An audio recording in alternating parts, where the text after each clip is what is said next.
Shalom para mam tangguh dimanapun Anda berada hari ini. Sebelum kita membahas tema dan ayat bulanan kita, mari kita berdoa. Bapa, terima kasih untuk penata layanan-Mu yang tidak pernah berkesudahan dalam hidup kami. Terima kasih untuk firman yang akan kami dengarkan dan renungkan bersama. Terima kasih untuk Roh Kudus yang akan menolong kami tidak hanya mendengar, tapi juga memahami dan menghidupi kebenaran firman-Mu. Amin. Saudara, firman Tuhan menyapa kita di awal bulan Juni ini dari kitab Efesus pasal 2 ayat 10.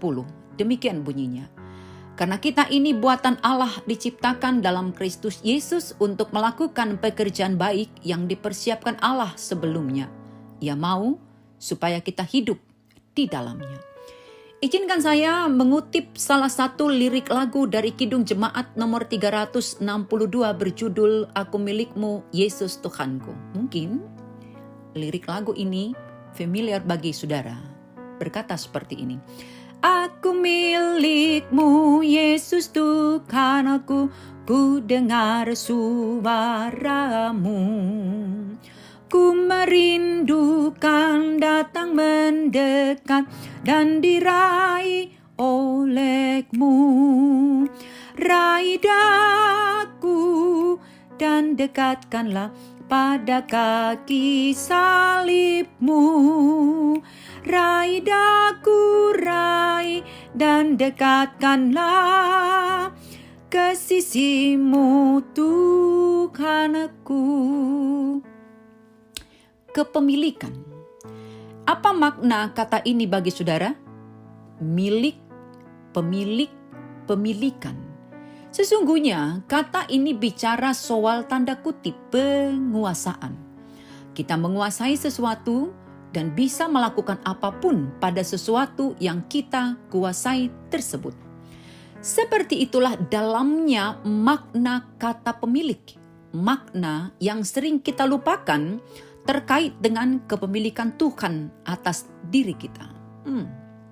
Maksudnya apa, pendeta? Saudara, nats kita hari ini menegaskan beberapa hal yang sangat penting tapi sering kita abaikan. Pertama, bahwa kita adalah milik Tuhan, ayat 10a.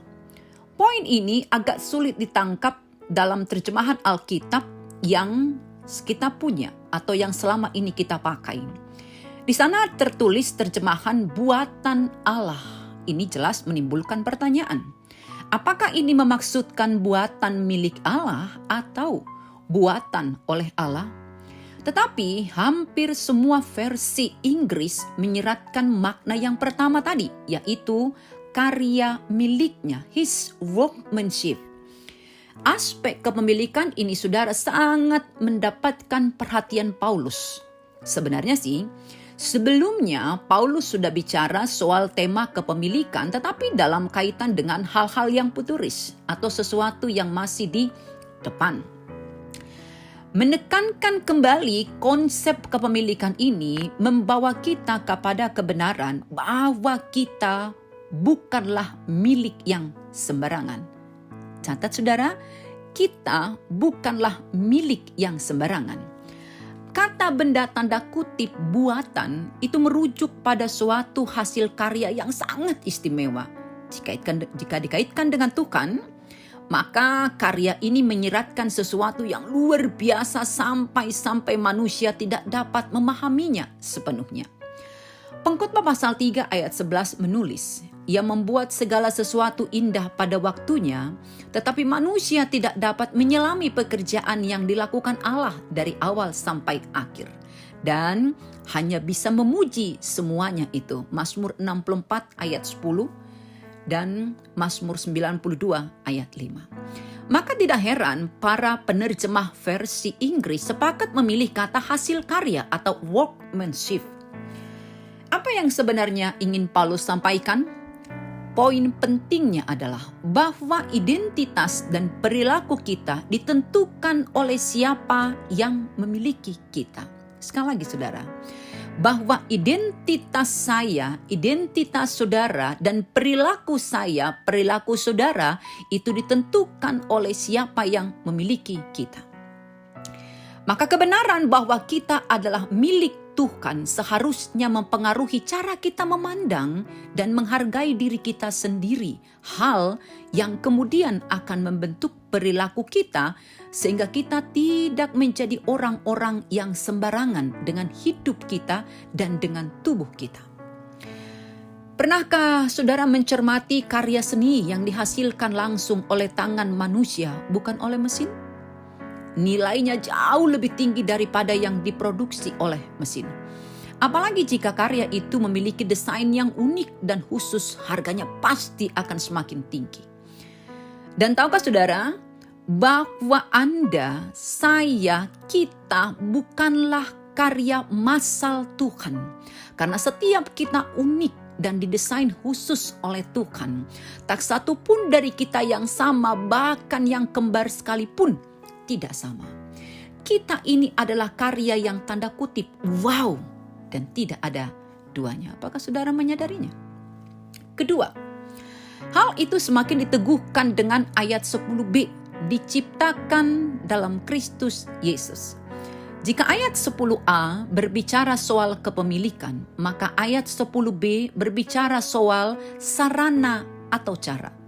Bagaimana Tuhan menciptakan kita sebagai karyanya yang indah? Jawabannya adalah di dalam Kristus Yesus yang erat kaitannya dengan persekutuan kita di dalam Dia. Dalam ayat 5 sampai dengan ayat 6, saudara bisa baca, persekutuan itu dikaitkan dengan kematian dan kebangkitan Yesus. Ketiga saudara, ayat 10c untuk melakukan pekerjaan baik. Frasa ini muncul setelah kalimat diciptakan dalam Kristus Yesus, frasa yang sering diabaikan. Padahal ini sangat penting. Kenapa?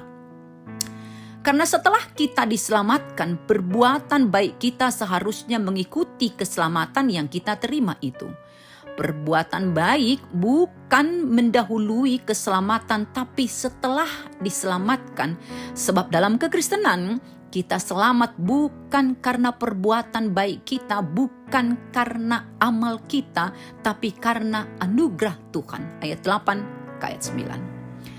Tahukah saudara, poin ini adalah hal yang sangat penting, tapi paling sering dilupakan oleh orang-orang Kristen. Kita sering berpikir bahwa setelah diselamatkan, maka urusan selesai. Mati, masuk surga. Enak amat ya. Pahamilah saudara, bahwa kehidupan di surga adalah hasil yang tidak terelakkan, bukan tujuan Tuhan menciptakan kita, juga bukan tujuan Tuhan menyelamatkan kita. Karena tujuannya adalah untuk berbuat baik. Sekali lagi, tujuannya adalah untuk berbuat baik. Yang keempat, dan kerennya saudara, adalah ayat 10d. Karena perbuatan baik adalah rencana kekal Tuhan untuk kita, Tuhan sudah memikirkan hal itu jauh sebelumnya. Dia bahkan sudah menyiapkan itu sebelumnya. Artinya, dari kekekalan Tuhan sudah menentukan supaya kita hidup di dalam kebaikan, dan untuk merealisasikan rencana inilah Tuhan menyelamatkan kita supaya setelah keselamatan yang kita terima itu, kita pun berbuat baik. Terkait dengan rencana Tuhan tersebutlah tema kita bulan ini, yaitu karakter, integritas, dan profesionalitas bersuara. Sebab untuk menghasilkan sebuah kebaikan atau perbuatan baik yang seturut dengan standarnya Tuhan, penting bagi kita untuk terlebih dahulu menjadi orang-orang yang berkarakter. Orang-orang yang berintegritas dan profesional dalam setiap kegerakan kita. Kenapa? Tidak cukupkah kita melakukan perbuatan baik saja? Oh, tidak saudara. Perbuatan baik yang dilakukan tanpa berasal dari pribadi yang berkarakter, berintegritas, dan profesional akan menjadi sebuah perbuatan baik yang dilakukan tanpa iman yang benar. Dilakukan bukan untuk kemuliaan Tuhan dan dilakukan hanya karena tradisi atau seremonial belaka, bahkan akan dilakukan hanya untuk apa ya? Supaya kita dipandang baik oleh orang lain. Sebelumnya saya ingin bertanya kepada saudara, apa sih arti kekristenan bagi saudara? Apa arti menjadi seorang Kristen bagi Anda? Menjadi Kristen, pahamilah saudara, tidak berarti hanya terima Yesus alias percaya Yesus, mati masuk surga. Tabonea teh. Menerima Yesus alias percaya pada Yesus juga tidak hanya berarti secara nalar dan pikiran saudara meyakini bahwa Yesus adalah Tuhan dan Juru Selamat. Tidak hanya begitu, besti. Tidak hanya seperti itu, saudara. Hanya ketika karakternya, hidupnya saudara miliki, barulah engkau bisa berkata, hidupku bukannya aku lagi, tapi Yesus dalamku. Atau barulah saudara bisa bersenandung, aku berubah, sungguh ku berubah. Atau ya, lagu dari buku ende kita, saudara. Tung namu barokahku di bain Yesusi, dung Yesus maringan diau. Saudara lihat itu? Dung Yesus maringan diau. Selama Yesus belum ada di dalam saudara dan saudara di dalam Yesus, karakternya, hidupnya belum engkau miliki, saudara belum benar-benar sesungguhnya menjadi seorang Kristen. Menjadi Kristen atau kekristenan itu adalah tentang bagaimana karakternya, hidupnya ada dan hidup dalam hidup kita. Maka menjadi sangat mustahil, saudara, kita berkata Kristus hidup dalam diriku, tapi karakter kita, hidup kita berbanding terbalik dengan karakter dan hidup Yesus. Sangat tidak mungkin kita mengklaim memiliki Kristus tapi karakternya, hidupnya tak ada dalam diri kita. Pahamilah saudara, menjadi Kristen, kekristenan adalah tentang to be like Jesus.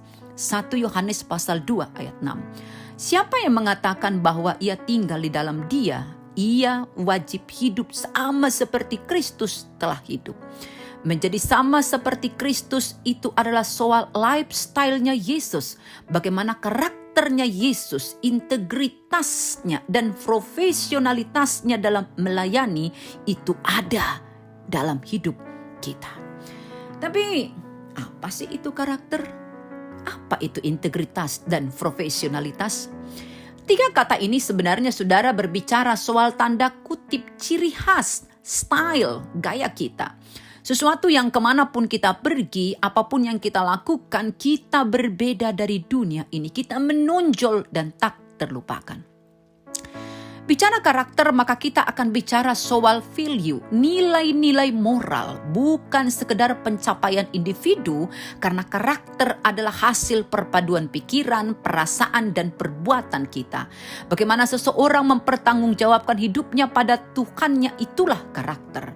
Sedangkan kepribadian yang sering kita kaitkan dengan karakter ini adalah sejumlah karakteristik sifat yang muncul dalam perilaku tanpa adanya penilaian moral. Sekedar deskripsi saja tentang seseorang, misalnya ya, dia pemarah, dia penyabar, dia tahan uji, wah dia orang yang mudah iba, dia mudah tersinggung, dia sangat bangga dan sebagainya. Biasanya orang akan menggunakan deskripsi ini kalau diminta pendapatnya tentang orang lain. Ya, si Anu itu orangnya gimana sih? Lalu yang ditanya akan menjawab, oh si Anu itu kan orangnya sabar, teliti, keras juga, tapi dia mau kok mendengarkan pendapat orang lain. Nah, saudara paham kan? Nah, kepribadian dan karakter seseorang adalah hasil interaksi antara diri orang itu, pengalaman hidupnya, dan lingkungan sekitarnya. Oleh karena itu, kepribadian bisa berubah, sedangkan karakter individu bisa dibentuk.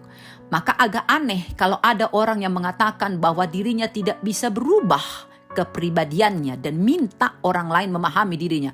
Aku ini ya sudah seperti ini, kalau mau berteman denganku ya harus menerima aku apa adanya gitu. Karakter saudara adalah sekumpulan kualitas dalam diri seseorang yang membentuk ciri khas seseorang dan yang menentukan bagaimana orang itu berespon, membangun hubungan, berkarya dan menyelesaikan persoalan. Maka kalau kita bertanya unsur karakter apa sih? Ada 3 saudara, kualitas, ciri khas. Makanya muncul kata karakteristik atau ciri-ciri. Dan yang ketiga adalah respon. Kualitas, ciri khas, dan respon. Dan tahukah saudara bahwa karakter adalah satu-satunya yang tidak dapat dikubur bahkan setelah manusia itu mati.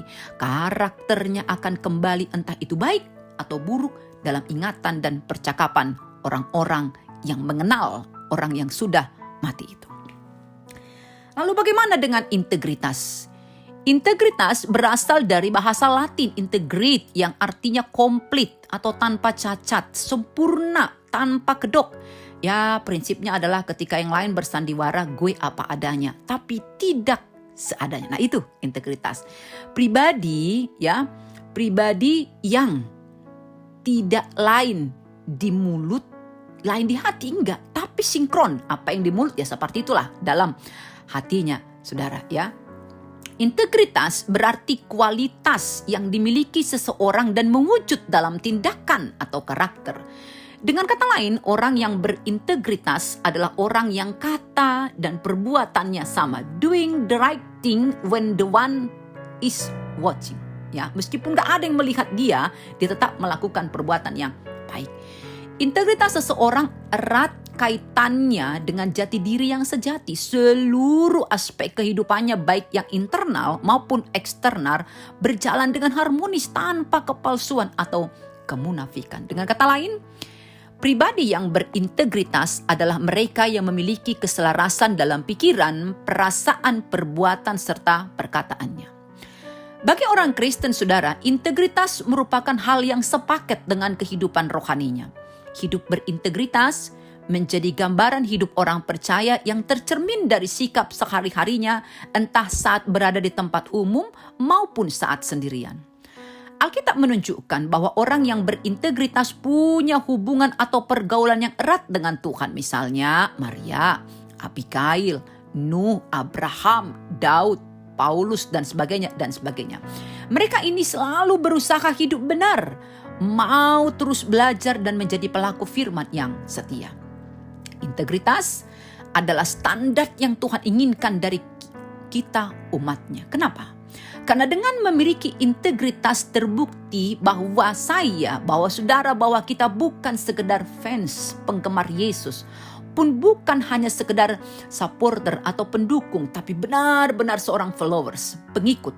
Pengikut yang kemudian menjadi muridnya, murid yang belajar untuk menjadi seperti gurunya. Nah, kata profesional, kata ini adalah soal tanggung jawab, kesungguhan, komitmen, dan usaha keras untuk meningkatkan kinerja pelayanan.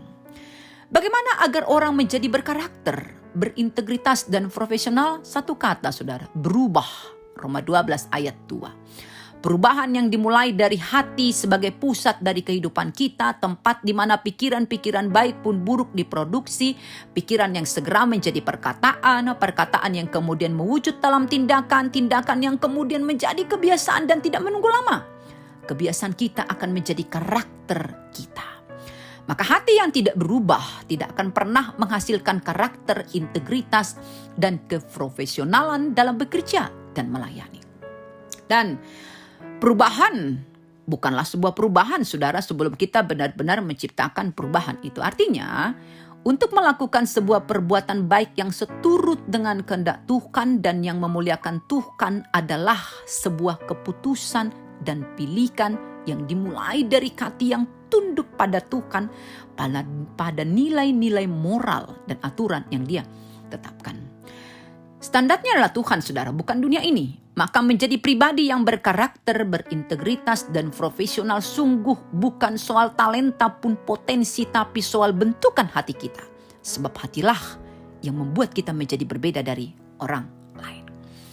Itu sebabnya, saudara, salah satu lagu favorit saya berkata seperti ini. Ubah hatiku seperti hatimu, setulus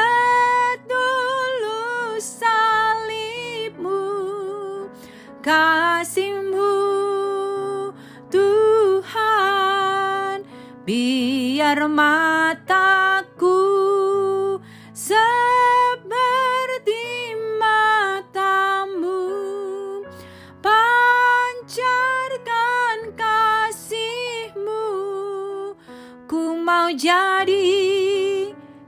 sepertimu. Berkarakter, berintegritas, dan profesional adalah soal menjadi seperti Yesus. Dan di titik itulah kita bisa melakukan perbuatan-perbuatan baik seperti sejak semula Dia sudah tetapkan untuk kita. Amin. Mari kita berdoa, saudara. Terima kasih untuk kebenaran firman Tuhan yang sudah kami dengarkan. Terima kasih untuk Roh Kudus Tuhan yang akan memeteraikannya dalam hati kami masing-masing, sehingga kami menjadi seorang perempuan, menjadi seorang istri, menjadi seorang ibu yang punya karakter, berintegritas dan profesional dalam setiap kegerakan kehidupan kami, pertama di rumah, di tengah-tengah keluarga kami, kemudian di sekitar tempat kami tinggal, di gereja, tempat kami juga bekerja dan melayani, bahkan akhirnya di tengah-tengah bangsa dan negara kami. Terima kasih Kristus, terima kasih Bapa, terima kasih Roh Kudus. Amin.